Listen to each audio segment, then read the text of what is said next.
বেঁচে যে আছি এটাই আশ্চর্য ব্যাপার। সকালে দাঁত মাজার জন্য টুথপেস্ট নিলাম, এর মধ্যে নাকি ক্যান্সারের উপাদান। নাস্তায় একটু পরোটা খেলাম, সেটাও আবার ভেজাল তেলে ভাজা। সুন্দর দেখে একটা কলা খেলাম, তাও আবার কার্বাইড দিয়ে পাকানো। চাঙা হওয়ার জন্য এক মগ কফি নিলাম, সেটাই নাকি কফির গুঁড়ো কম, তেঁতুল বীজের গুঁড়ো বেশি।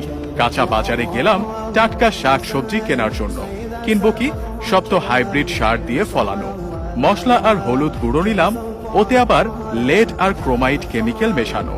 সয়াবিন তেল দিয়ে রান্না করব, সেই তেলের অর্ধেকই নাকি পাম অয়েল মেশানো।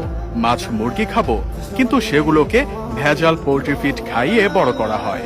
গরমের দিনে একটু তরমুজ খেতে মন চাইলো, সেটা নাকি পটাশিয়াম পারম্যাঙ্গানেট দিয়ে লাল করা। বাচ্চাকে আমলিচু খাওয়াবেন, ওগুলোও তো আবার ফরমালিন দেয়া। একটু মিষ্টি খেতে মন চাইলো, জিলাপি নিলাম, সেটা নাকি